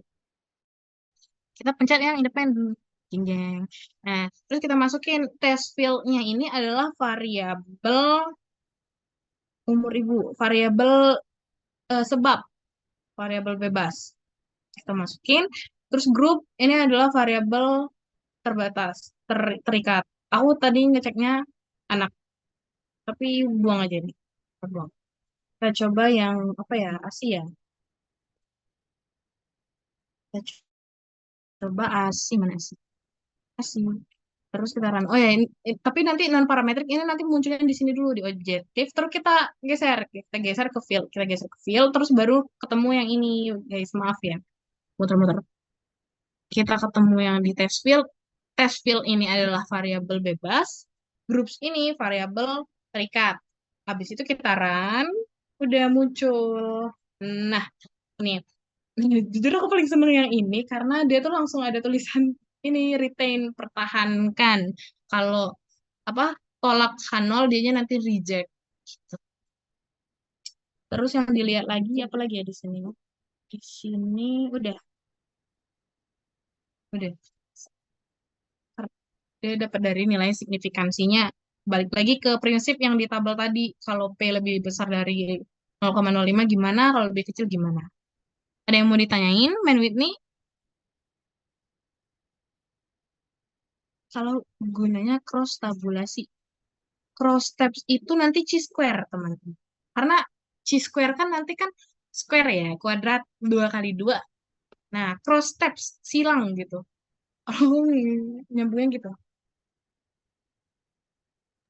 Ini nambahin. Kalau step itu juga nanti bisa nggak ngebandingin kayak misalnya ibu yang SD itu yang ngasih berapa, yang nggak ngasih berapa gitu. Jadi kayak Hmm, per itunya hmm, ada persen-persenannya. Nggak harus di hmm, square. hmm. Setuju, setuju. Masih jawab.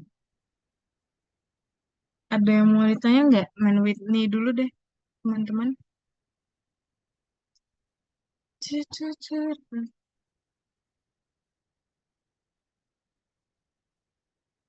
Gak ada ya Man Whitney. Oke. Man Whitney tadi membandingkan ranking. Terus dia udah ada, apa namanya, bacanya udah aman. Kalau udah, satu, dua, tiga. Oke, kita skip ya. Kita lanjut ke yang chi-square.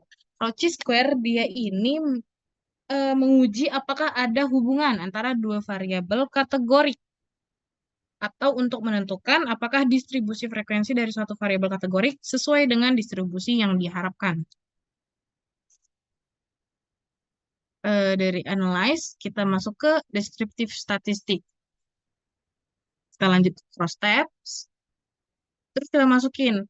Kalau row itu aku buatnya variabel bebas. Volume, variabel terikat.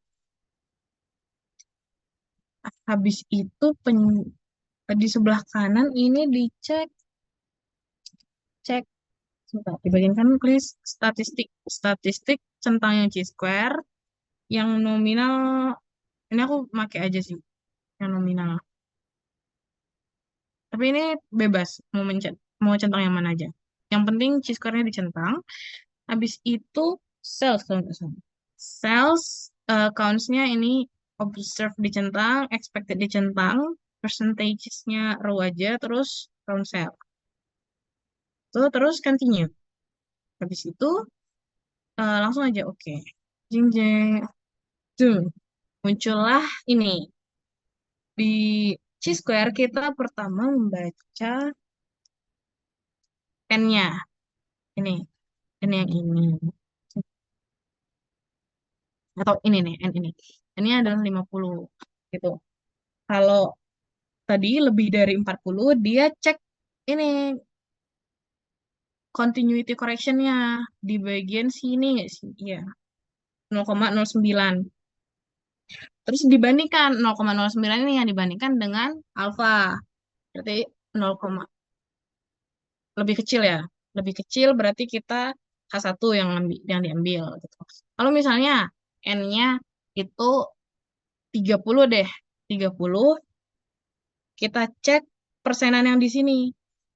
Kalau dia lebih dari 20, kita lanjut pakai uji Fisher. Kalau kurang dari 20, kita cek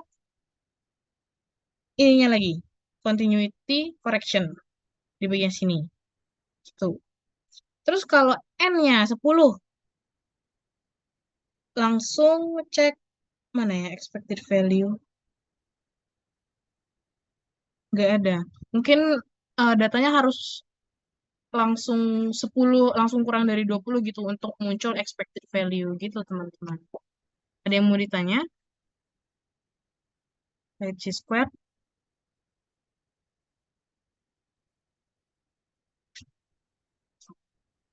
2115.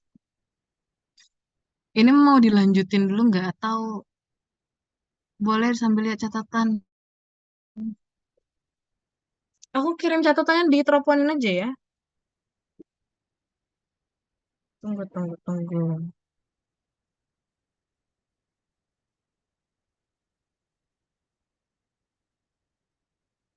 Salin link.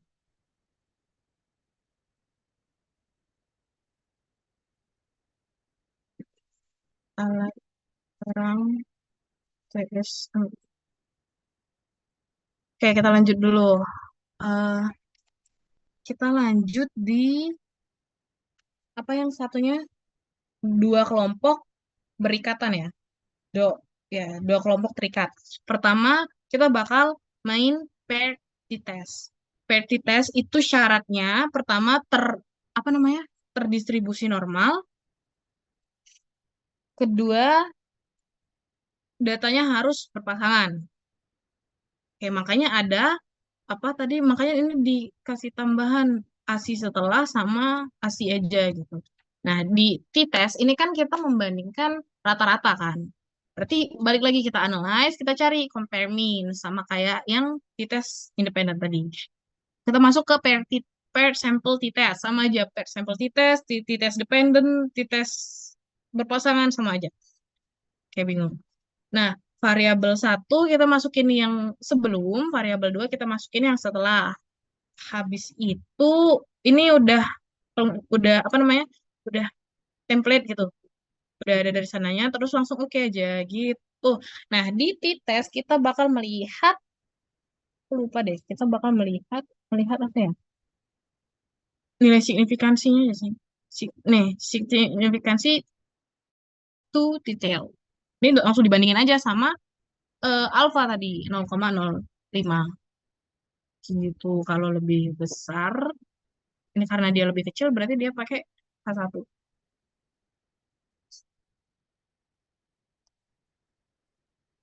Ada yang mau ditanyain? Dites?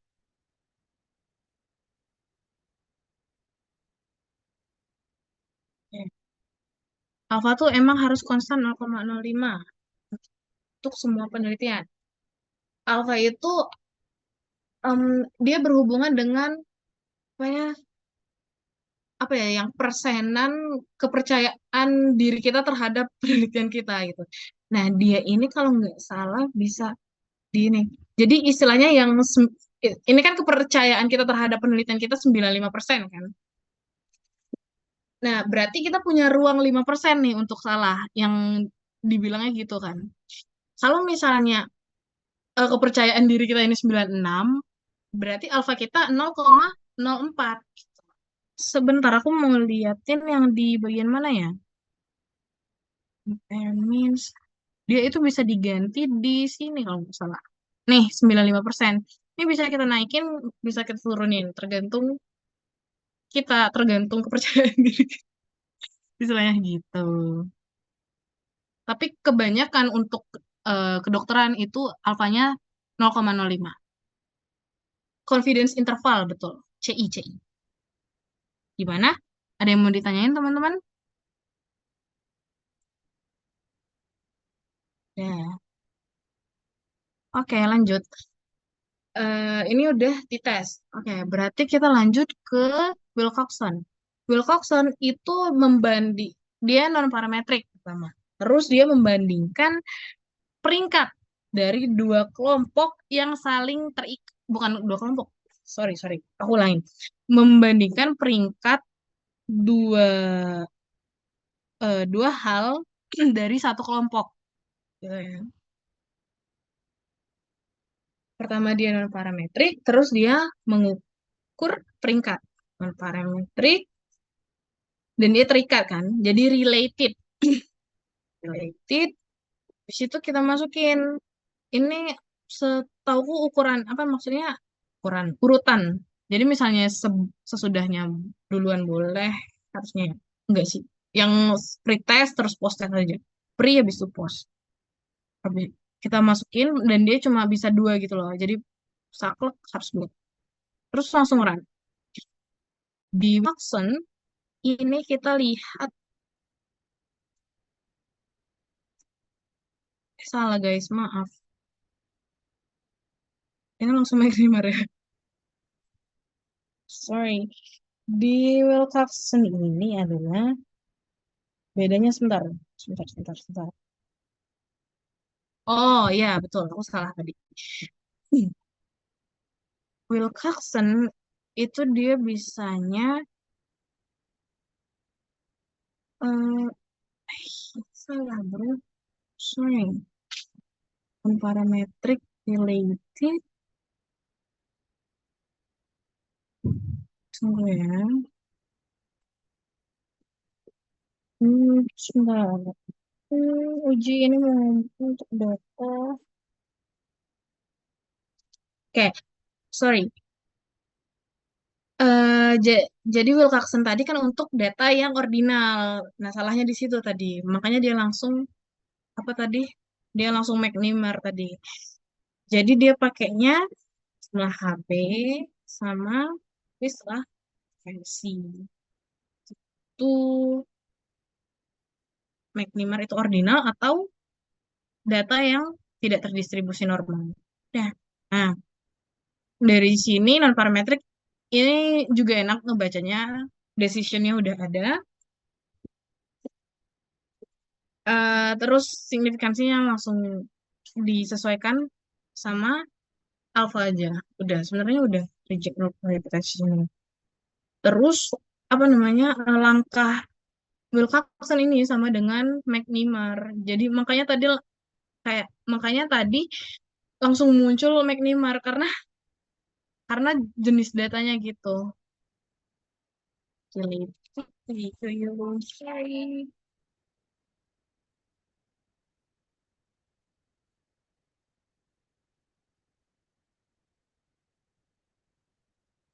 Gitu. Saya ya. Masukin ASI.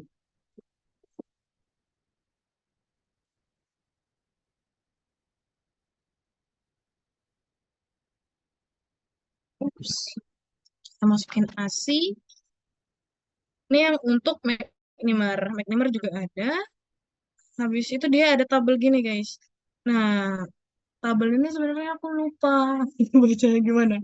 Termasuk yang C-square tadi. Karena PPT-nya belum ada. Tapi nanti aku tambahin di words-nya kalau udah ini. Kalau udah tahu. Gitu. Udah selesai ini ya, SPSS-nya. Ada yang mau ditanyain nggak? Kalau masih ada, 7 menit.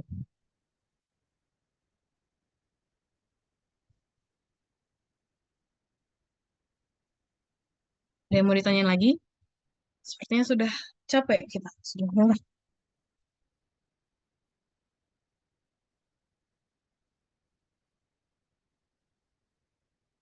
Gimana teman-teman? Ada yang mau ditanyain lagi? Terkait analisisnya terutama.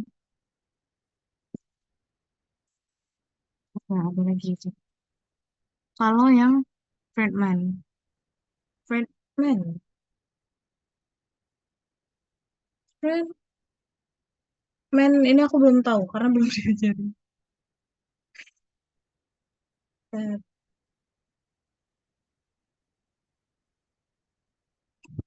Friedman. Nggak tahu deh. Kalau Kruskal-Wallis dia itu yang lebih dari dua ini kan, dua kelompok. Ini belum diajarin juga, jadi sabar-sabar dulu. Dan dia itu tidak berpasangan. Tuh, itu yang Kruskal-Wallis. Kalau langkahnya aku belum tahu. Tapi yang penting itu pertama kali kita harus tentuin dulu uji hipotesis apa yang mau kita pakai. Gitu. Ada yang mau ditanyain lagi? Kalau one way sama repeated ANOVA. Sebabnya juga aku belum tahu gitu. Karena itu nggak masuk ujian. Teman-teman, itu tidak masuk ujian. Tapi kayaknya kalau kita lihat one way atau repeated, lebih dari apa ya? Nggak tahu deh. Ada yang nanya gitu, Ical. Tahapan Friedman, Kruskal-Wallis sama one way sama repeated ANOVA gimana? Ingat tuh yang Anova, si Anova itu di mana ya? Compare. Oh iya, benar benar benar benar. One way ya. Ini one way Itu one terus. way. Kalau yang two way itu Mm-mm. jarang dipakai sama kita sih. Iya sih, setuju repeated. Nah gitu. Coba, kayaknya ini enggak. Oh, bisa deh. Dependent. Kita bentar. Aku penasaran deh. Dependentnya apa dependent? Dependent terikat. Variabel terikat apa? Faktor. Coba ya. Kita iseng dulu ini. Saya nggak bisa. Ini cuma dua, Cel. Nambahinnya gimana ini? Kalau Anova emang cuma dua gak sih? Kan dia ngebandingin antar One way kelompok. ANOVA. Oh, iya sih, iya. Tapi Nanti lebih pas dari dua kelompok. Kan? ya dua kelompok Oh maksudnya ada iya, dan kelompok di situnya uh, di uh. em, variabel ya. Iya benar-benar benar. Nah, dan didik ini ya, didik bukan numerik. Betul betul. Sorry. Coba ya kita lihat ini. Tuh, silakan guys. 0,113 efek size. Enggak, aku belum tahu gimana caranya. Tapi kemungkinan ini deh signifikansi dibandingin sama alpha. Gimana teman-teman? Ada yang mau ditanyain lagi? Cara Wilcoxon. Oke, terakhir ya. Wilcoxon itu adalah sama non parametrik. Kedua, berpasangan. Ya, betul. Ah, ketiga, dia ngukur peringkat. Oke, berarti pertama dia non parametrik. Kedua, dia berpasangan, related. Oke, di sini aman. Satu, dua, tiga. Oke, ketiga dia apa tadi? Dia mengukur ranking ya, peringkat. Nah, kenapa yang ASI eksklusif ini nggak bisa? Karena dia cuma dua gitu loh, karena dia kelompok. Sedangkan Wilcoxon itu datanya harus ordinal gitu. Jadi kita harus mencari data yang ordinal, teman-teman. Karena yang pre-post cuma ada jumlah HB, jadi ya kita masukin HB aja. HB. Nah, dari sini langsung aja run. Nah, jeng jeng muncul di sini.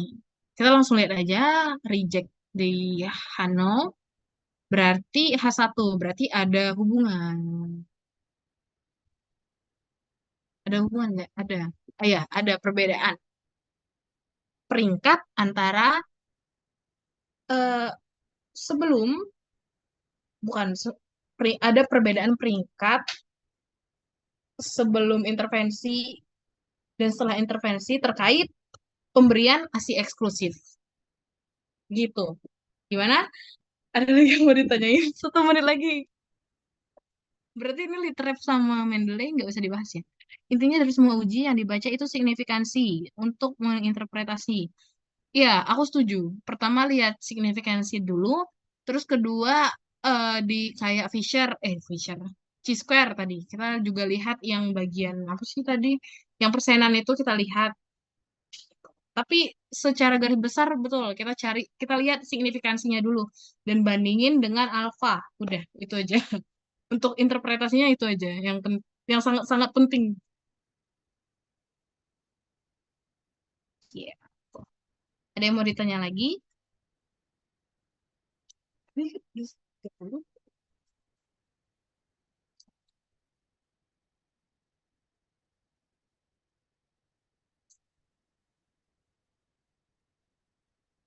Ya, kalau tidak ada, kita langsung selesai aja.